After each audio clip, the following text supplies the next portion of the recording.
لقد جاءکم رسول من انفسکم، سورہ توبہ کی آخری آیت. ہم اس آیت کو یوں پڑھتے ہیں من انفسکم. میں موریتانیہ گیا، ایک غریب سا ملک ہے افریقہ میں، ہماری جماعت گئی تھی. وہاں میں نے سنا وہ پڑھتے تھے لقد جاءکم رسول من انفسکم. ان دونوں الفاظ میں انتہائی خوبصورت آپ کا تعارف ہے. لفظ ایک ہے، تعارف لمبا چوڑا ہے. من انفسکم، یہ آپ کے سراپے کی تعریف. ایسا کوئی ہے؟ ایسا کسی نے دیکھا؟ کسی آنکھ نے دیکھا؟ کسی ماں نے جنا؟ کسی کے ایسے عالی اخلاق، ایسا عالی سراپا، ایسا عالی ہندام. ہندام عربی کا لفظ ہے، سر سے لے کر پاؤں تک کسی کی شخصیت کے لیے ہندام کا لفظ بولا جاتا ہے. اطول من المربوع واقصر من المشذب من انفسکم. ایسا تم میں ہیں، 40 برس تمہارے اندر رہے ہیں. ایسے کوئی ہیں؟ نہ قد چھوٹا نہ لمبا، چھوٹے سے تھوڑا اوپر، لمبے سے تھوڑا نیچے. لیکن ایک معجزہ تھا، آپ کسی لمبے سے لمبے آدمی کے ساتھ کھڑے ہوتے تو آپ کا قد اس سے بلند نظر آتا تھا. آپ کے اپنے چچا عباس، وہ اتنے قدآور تھے، جب وہ گھوڑے پر بیٹھتے تھے تو پاؤں زمین پہ لگتے تھے، اتنے قدآور. وہ عام طور پہ اونٹ کی سواری فرماتے تھے. لیکن جب وہ ہمارے نبی کے ساتھ کھڑے ہوتے تو ہمارے نبی کا سر یوں اونچا ہوتا اور عباس کا سر نیچے ہوتا تھا. من انفسکم فخمن مخفمن یتلألؤ وجہہ تلألؤ القمر لیلۃ البدر. آپ بڑے وقار والے، بڑی ہیبت والے، اور آپ کا چہرہ چمکتا تھا جسے 14ویں رات کا چاند چمکتا ہے. عظیم الہامہ، سر بڑا. رجل الشعر، گھنگریالے، نیم گھنگریالے بال. افریقن کی طرح نہیں، ایسے ایسے ایسے جیسے ہلکی ہواؤں سے پانی کی موجیں بنتی ہیں، ایسے آپ کے نیم گھنگریالے بال. شدید و سواد الشعر، سیاہ کالے بال. داڑھی سر میں 20 سفید بال آخری عمر تک. ان فرقت عقیقتہ فرق والا فلا. یہ مانگ کبھی نکالتے تھے، کبھی نہیں نکالتے تھے.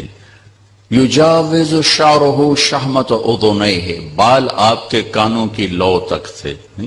واسع الجبین، ماتھا بڑا کشادہ. ازج الحواجب، یہ بھویں جو بڑے میک اپ کے ساتھ ایسے گول بنائی جاتی ہیں، پلکنگ کی جاتی ہے، وہ پھر مصنوعی بنائی جاتی ہیں.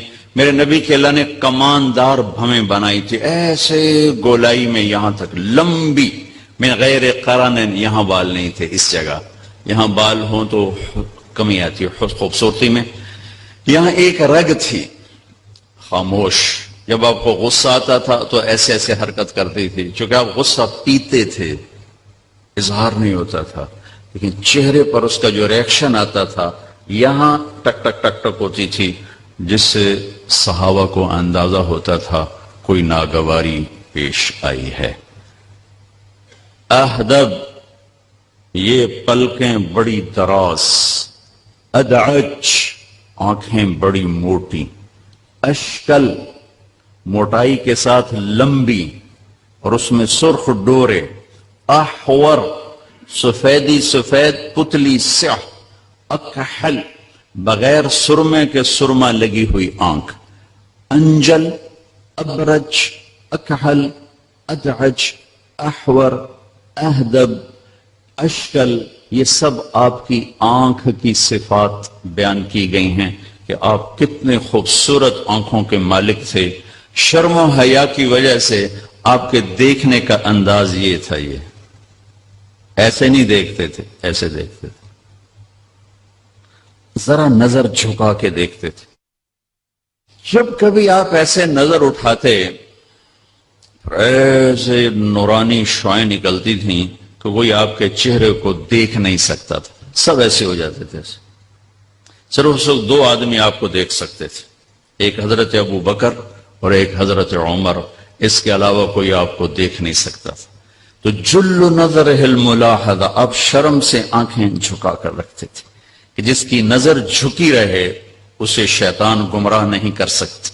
جس کی نظر اٹھ جائے تو وہ دلدل میں پھنس جاتا ہے، پتہ نہیں کب ہلاک ہو جائے، پتہ نہیں کب ہلاک ہو جائے، پتہ نہیں کب ہلاک ہو جائے۔ اقن العرنین، یہ ناک باریک تھا، یہاں سے باریک، یہاں سے ہلکا سا اٹھا ہوا تھا۔ لہو نور، یہاں ایک نور تھا جگمگ کرتا تھا۔ ولیع الفم، آپ کے ہونٹ بڑے خوبصورت ذرا چوڑائی کے ساتھ۔ براق الثنایا، دانت ایسے چمکیلے کہ جب مسکراتے تھے تو دانتوں کا نور دیواروں پہ پڑتا دکھائی دیتا تھا۔ کف اللحیہ، آپ کی داڑھی بڑی خوبصورت اور گھنی تھی۔ سہل الخدین، یہ گال برابر تھے، نہ پچکے ہوئے نہ ابھرے ہوئے، برابر گال تھے آپ، برابر۔ اور فی صوتہ سحل، آواز میں ایک کشش تھی، ایک روب تھا۔ فی عینیہ دعج، آنکھوں میں چمک تھی، حسن تھا۔ فی لحیتہ کثافہ، داڑھی بڑی گھنی خوبصورت تھی۔ فی عنقہ سطع، گردن آپ کی سراہی دار تھی۔ اور اذا تکلم علاہ البہا، جب آپ بولتے تھے تو ایک نور چھا جاتا تھا۔ وَإِن سَكَتَ عَلَاهُ الْوَقَارِ، جب آپ خاموش ہوتے تھے تو آپ پر ایک وقار چھا جاتا تھا۔ سواء البطن والصدر، آپ کا سینہ اور پیٹ برابر تھا، پیٹ باہر نہیں نکلا ہوا تھا۔ ہماری طرح اب ہمارے معاشرے میں کھانے پینے کا کوئی احساس کوئی نہیں ہے، پیٹ کھبے پاسے آپ سجے پاسے، کئی لوگ آپ دیکھیں گے۔ لقد جاءکم رسول من انفسکم اذا اشار بکفہ، کبھی ایسا نہیں کرتے تھے کہ انگلی اٹھانا ایک عیب ہے، آپ یوں کرتے تھے۔ مطلب آپ نے غلام صاحب کو میں نے بلانا ہے تو میں تو کہوں گا یوں، یہ کہیں گے ادھر آؤ، آپ کرتے تھے یوں، پورے ہاتھ کا اشارہ فرماتے تھے، کبھی ایسے نہیں، زندگی یوں فرماتے تھے۔ جب آپ غمگین ہوتے تھے تو یوں بیٹھتے تھے، سیدھے ہاتھ کو ٹھوڑی کے نیچے رکھ کے یوں بیٹھتے تھے۔ جب آپ حیران ہوتے تھے تو یوں کرتے تھے، یہ آپ کی حیرت کی نشانی۔ دوران گفتگو آپ کی بے ساختہ جسمانی حرکت، یہ آپ کی ایک مجلس تھی جو فجر سے اشراق تک ہوتی تھی۔ فجر کی نماز جلدی پڑھتے تھے، اشراق تک کوئی پونا گھنٹہ یہ محفل ہوتی تھی۔ اس میں ہر قسم کی باتیں ہوتی تھی، دنیا کی بھی، دین کی بھی، مسائل کی بھی، واعظ و نصیحت بھی، ہنسی مذاق بھی، لطیفے بھی، ایک پوری زندگی کی ترجمانی ہوتی تھی، پوری زندگی کی اس میں عکاسی ہوتی تھی۔ خواب بھی سنائے جاتے تھے، ہاں بھائی کسی نے کوئی خواب دیکھا ہو یہ بھی آپ اس میں سنتے تھے۔ ریلیکس محفل ہوتی تھی۔ یہ جو تکلفات عجم ہیں انہوں نے دین کو بڑا اوکھا کر کے ہمیں دکھایا ہے۔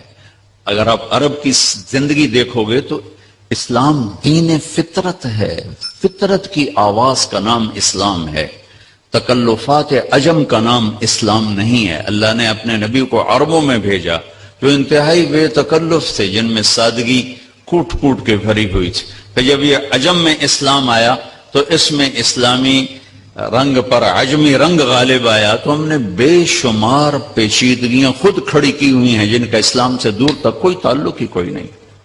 تو آپ کی محفل میں ہنسی مذاق بھی ہو رہا ہے۔ ایک صحابی ہیں، ان کا نام ہے اسید بن حضیر۔ یہ کس پائے کے آدمی تھے؟ جب آپ فتح مکہ کے لیے انٹر ہو رہے تھے مکہ میں تو آپ کے لشکر کا جھنڈا تھا سعد بن عبادہ کے ہاتھ میں، اور آپ کے ساتھ 5000 کا لشکر تھا، باقی 5000 آگے جا چکے تھے۔